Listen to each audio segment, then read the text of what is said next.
today. We welcome you to the University of Southern Indiana. You are in the Romaine atrium here in Liberty Arena, home of the Screaming Eagles.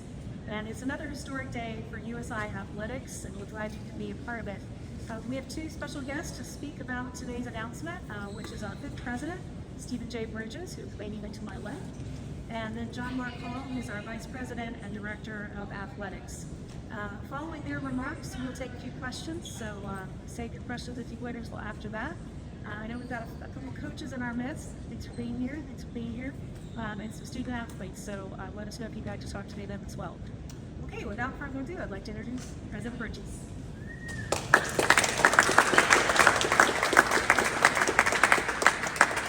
I'd like to reiterate something that Vice President Strupp said, and that is, it is an exciting day in the history of the University of Southern Indiana athletics program. I'm delighted to announce that the NCAA Board of Directors has voted to confirm membership for the NCAA Division I for all 19 of our intercollegiate sports a year early.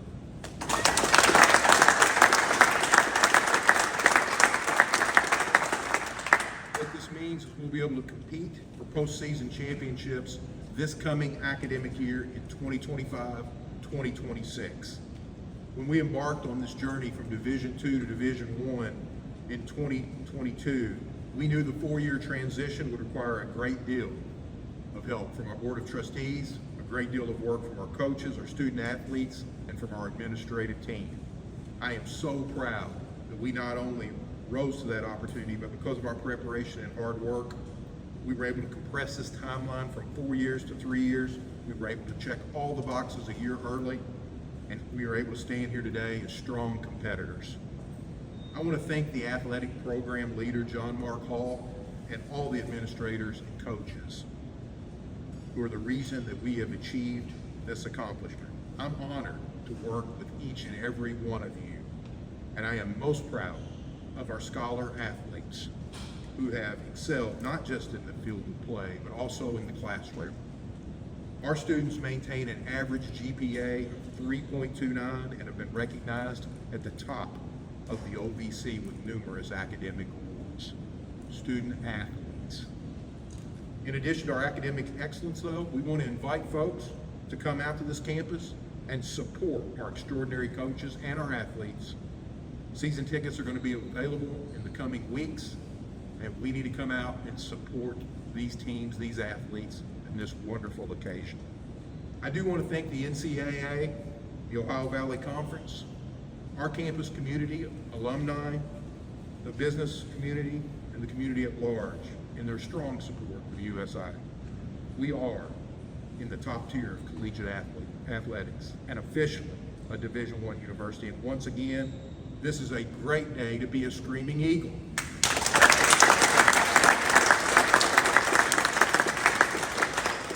I'd like to introduce Athletic Director John Mark Hall for some comments. John Mark. Thank you, President Bridges. Thank you very much, and thanks for coming out today. Again, as President Bridges said, it is a great day to be a Screaming Eagle. And yesterday, late afternoon, I was in a meeting with our Assistant AD for Development, Capel Henshaw. My phone rang, and I said, Capel, I'm taking this call. I'm taking this call today. Sorry to interrupt the meeting, but it was the NCAA to tell us that they had approved our transition process, again, as President Bridges laid out to you, expedited from 4 years to 3 years, and just a great phone call, a great opportunity for us.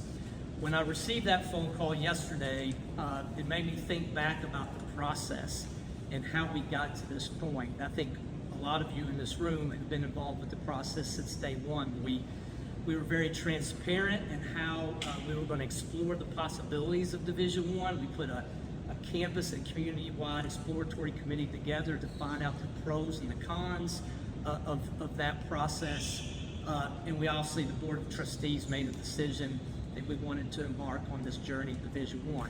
As President Bridges laid out, we knew it was a 4-year process that's had some ups and downs, right? Meaning, like, our women's basketball team had a chance to, be in the NCAA tournament and weren't able to capitalize on that opportunity because of that transition.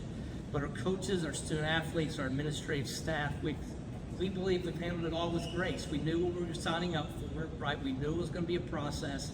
So as opposed to putting our heads down and complaining about missed opportunities, we took advantage of the opportunities that are in front of us. So I applaud all of our student athletes, our coaches. They haven't complained, they haven't wavered, they've moved forward. And I think we're all excited to know this is a year shorter than we had talked about early on. Our campus community has been unbelievable. I know all of you don't know all of them, but faculty and staff that have been involved in this process. When the NCAA made the decision to move the process from 4 years to 3 years, it took a lot of people on this campus, not just us, but faculty members who are running our self-study to say, hey, by the way, we're moving this up a lot of time. We're moving this up not only a year, but even once we knew we moved it up a year, we had to move the process up a couple of months, even ahead of that time, to get the self-study done. So it was all just moving fast. As President Bridges said, we were prepared, we were ready for that, and again, it turns out where we are today, it's a great day. Most of you know what the highlights have been. As President Bridges mentioned, we've been in the OVC. We've just completed our 3rd year. I don't know how the 3rd year awards will come out, but in our first 2 years, we were the OVC Institutional Academic Achievement Award winners. So we'll see how year 3 turns out. I know we've got to be knocking on the doorsteps. I've seen our team's GPAs. We're really excited about having those accomplishments. We've won 3 team championships already. Women's basketball, obviously, really counting 4. Women's basketball won 2 of them, right? A regular season championship and a conference tournament championship. And our men's and women's cross country programs won the OVC championships last year. I believe we won 18 individual championships between cross country and track at the OVC level in our short time. So the accomplishments are already there, and now we're ready to build on them. And now, the next step is we want to be in NCAA tournaments. We want to be in NCAA postseason play. See some folks from our swimming and diving program here. We were knocking on the door last year of being eligible for some of those opportunities if we would have been NCAA tournament eligible, and now we are. So again, we're really excited about the upcoming year, and just again, can't thank everyone enough. We have a lot of our staff here today.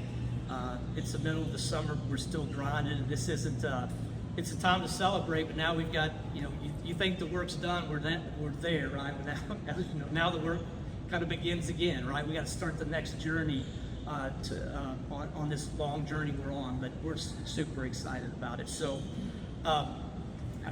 President Bridges and I will be glad to answer any questions, and then once we're complete with that, I know we have some coaches around. I asked Coach Stein to be available. Coach Hilliard's here, some student athletes, if you want to grab them afterward for some one-on-ones, or President Bridges and I'll be glad to do that. We'd be happy to open it up for questions.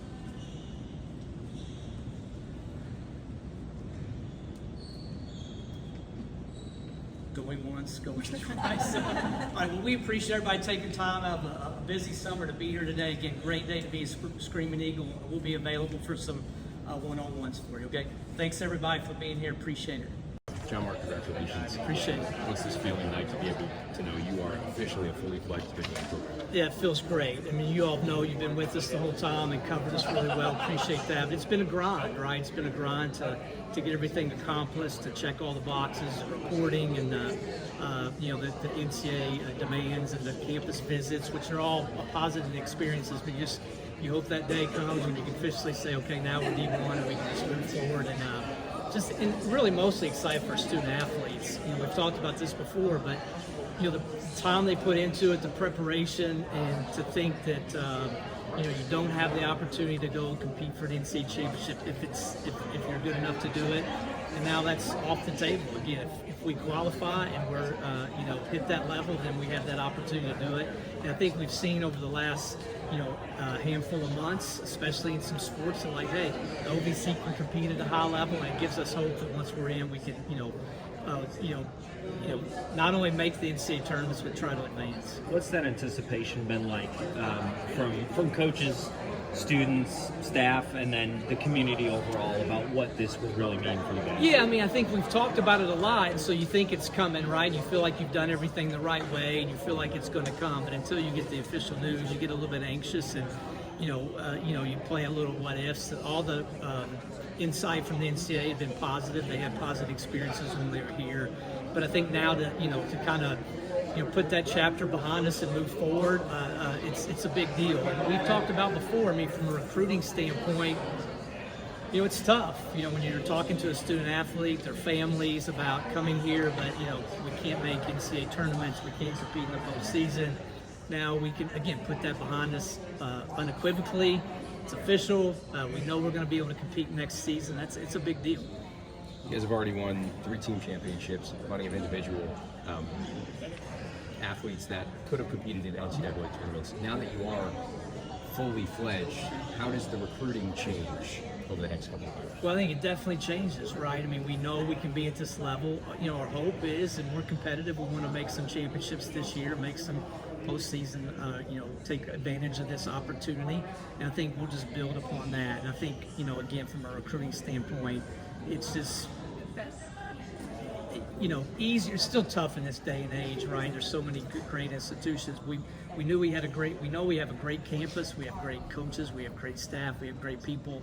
And now to kind of check that last box, we feel like we can compete with a lot of institutions now that we can make an NCAA tournament.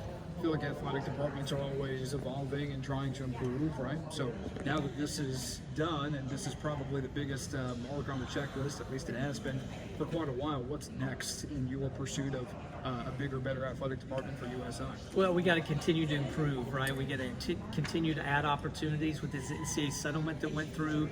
Now the scholarship limits move up, right? So we'll have to abide by roster caps, but now the scholarship opportunities move up. So we need to be able to create, we need to, be able to sit down with our donors and talk about the opportunities now to give more scholarships to our student athletes. We have to talk to the community about creating more revenue opportunities, not just for USI, but the potential down the road for, a revenue sharing with the student athletes now that we have that ability. So now it's just about, the opportunities now to Division I are moving up, so the needle is moving up, so to speak. Now, how do we close the gap? And so, to me, it's great because now we have more opportunities. We have more stories to tell, and again, we have now this opportunity to compete in the postseason, which now is we can see some of these investments paid. Have you guys sat down as a collective to talk about the revenue sharing in the future with student athletes? We have, and we're going to opt into the NCAA settlement. That's the plan. To do July 1st. That's the plan. So we've been talking to, those groups and how can we bring things in-house, so to speak, and to be able to, take advantage of those opportunities that afford us. Again, it'll take some time, not just with us, but all the institutions at our level. But now, again, those opportunities are there, and so now how do we, capitalize those and build? Again, it will take time. It will definitely take time. But again, this makes things, the easier is a little tough word, but I do think it does. The opportunities are going to be easier to get there, knowing that we're competitive at the NCAA level. The revenue sharing model is kind of being challenged right now by the advocates for Title IX. What's your stance on the role of Title IX into the opt-in? Well, I think that Title IX was put in place for a reason. We have to be very aware of that, and I think as we move forward, I'll be anxious to see what the NCAA says, the federal government says, all these outside entities that come involved about how that plays out. But we'll be very in tune with that. I think we've really invested in women's sports. I feel like we've been strong in that, and that's not going to stop. You guys have really stayed at the front of the wave in terms of going with all the changes that are happening in the college athletics landscape, taking that opportunity to accelerate transition, opting in now with revenue sharing. Have you guys seen that benefit in terms of, buy-in from players and coaches that you guys are, we're ready for what the next era of college athletics is like? I think so, but I think we'll be able to see that a little bit more even in the next, 6 months to a year. We'll see it even more. To answer your question, I think as people see that we're fully vetted now, D1 August 1st, we're eligible for championships, we're opting in, we have these opportunities. I think that'll gain momentum, and to your point, people will see that we're trying to be on the forefront, we're trying to be aggressive in the way we move things forward, and I think that will help us. Yeah, just to follow up with that, what's behind that kind of motivation for you guys to really take every chance you can get to continue to adapt? I think it's a little bit of the USI way. I mean, we've been, our institution as a whole has been creative, innovative, trying to be out in front, and a stellar member of the community. And we feel like this is, we're just a small part of this entire institution. I feel like we're following along the footsteps of many of our predecessors and how the university moves forward. I know President Bridges has that mindset. A lot of people on campus. How do we move this forward? How do we become, an institution of choice in this region and really, one day across the country? And so I think it fits in with that model. You mentioned before a couple of times closing the gap, or to bring that phrase.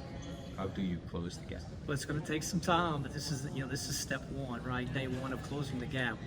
Again, when we're recruiting student athletes, somebody else can't say, or families can't say you can't make the NCAA tournament, right? Well, now we can, so we've closed that gap. Now what do we have to do in other areas, whether it's scholarship, revenue share, what do we have to do in other areas to start closing that gap? And we just need to continue to make progress, continue to close that gap and move forward, and I think we'll do that. Anything we haven't asked you'd like to share? I don't think so. Pretty thorough. Appreciate it, guys. All right. All right, Coach. Congratulations. I know from a micro standpoint for your team, it's big. For macro, how big is it for the school? Oh, it's huge. What a great day. Obviously, just talked about with President Bridges and John Mark,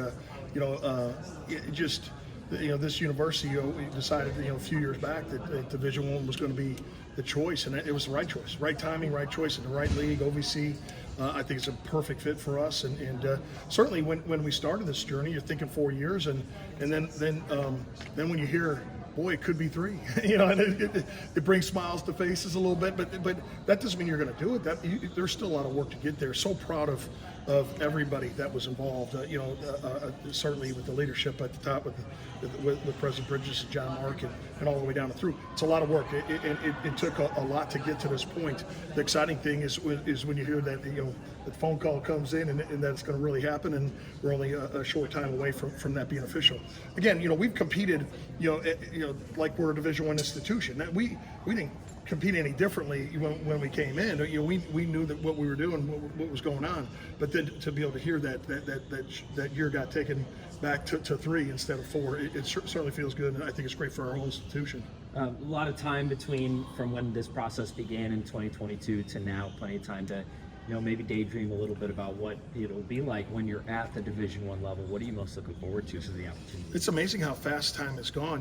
We were just talking about it. I remember we were just in there talking about we were heading on a road trip, I think, to Drury University, and we were about to get on the road, and we just talked about we're going to the OVC, and it's Division I, and three fast years later. For us, the process has been. I just talk women's basketball. It's been awesome. Obviously, we thought we could come into Division I and compete right away. I think we proved that right away. We had a good first year, 12-18, 6-12, and OVC tied for a spot for the league championships, but got beat out on a tiebreaker. The next year, of course, a historic year, and win the league, win a conference tournament and WNIT second round, and then you back it up with 23 wins and a Super 16 in WNIT. We're having fun. I mean, it's exciting times. Obviously, what have we said? And I think John Mark said it earlier. We didn't worry about what we couldn't do. We were just worried about all the great things we could compete for, all the things that were out there for us. And the exciting thing now is there's some added stuff out there now, and certainly an NCAA tournament possibility. That doesn't mean we're going to get it, but we hope to be competing for that year in and year out, not just in women's basketball, but in all our sports to have. If you have that opportunity, it certainly raises up the thought of it, and certainly raises up our excitement for it, and excitement for our student athletes. Coach, you've been here as a student athlete, you've been here as a coach, you've been here a while. You know what this place is made of and is all about, but what does it say about USI that you guys are able to do it at Euclid? I think it's amazing. Obviously, I've seen so much change and growth here in my time. I got here in 1989, and every year we built something new. We've remodeled. We've put in new housing. When I got here, the Orr Center was the new school of business, and certainly we've got a new one since then too. So it's been so fun to be a part of this university. and the changes in the growth, the amount of majors that we offer, the amount of master's degrees that we put in, and we have young women that have benefited from it because of that COVID year and going through. Vanessa Shafford got a master's degree in 4 years, and what if we don't have those programs? That could affect us. But does it surprise me? Heck no, it doesn't. Not the way not the way we think around here. That's the USI way, like John Mark says just a minute ago, and certainly not surprised that we're at this point and ready to go and move forward in just 3 short years. What's it like as a head coach to have a really supportive and forward-looking athletic department behind your back? Well, it's amazing. Our leadership is second to none. We've been blessed for years, and John Mark and all the way down and through is just the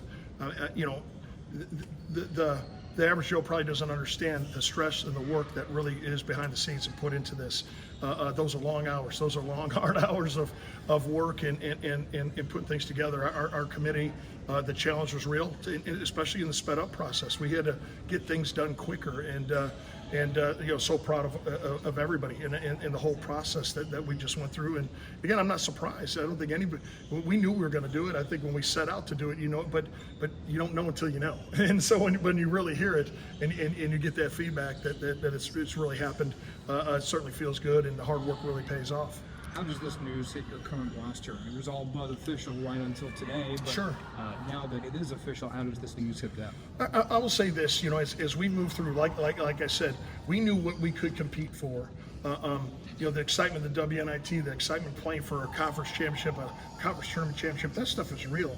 But this group had thoughts of boy, is a NCAA tournament a possibility? And again, the work's real. We're practicing. We're working out right now. We got a long ways to go, but at the same time, if the news came back that said now we're still got another year, I don't think we'd be as excited as we are right now, knowing that we don't have to wait another year. So it's a great question and a great point. I mean, I think the excitement in that gym is real, and throughout this campus is real, and throughout all of our student athletes. So yeah, we're glad this news came through and not the other side of it.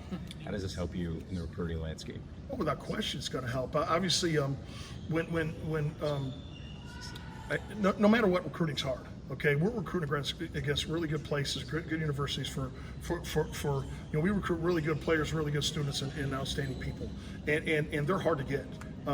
But they're harder to get if you know that you might not be able to compete in the big dance. That NCAA tournament, something people want to get to be able to say that we can and have a chance.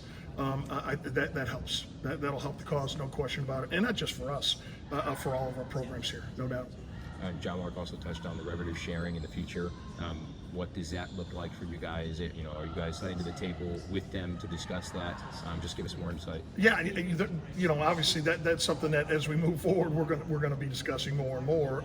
It's coming into play. It just really came into play just a few short weeks ago. But as we move forward, those things are going to have to be discussed and talked about. And obviously, you get to a certain point, and now you got to keep getting to another point. Certainly, I think those are going to be things going to be talked about more as we keep moving forward.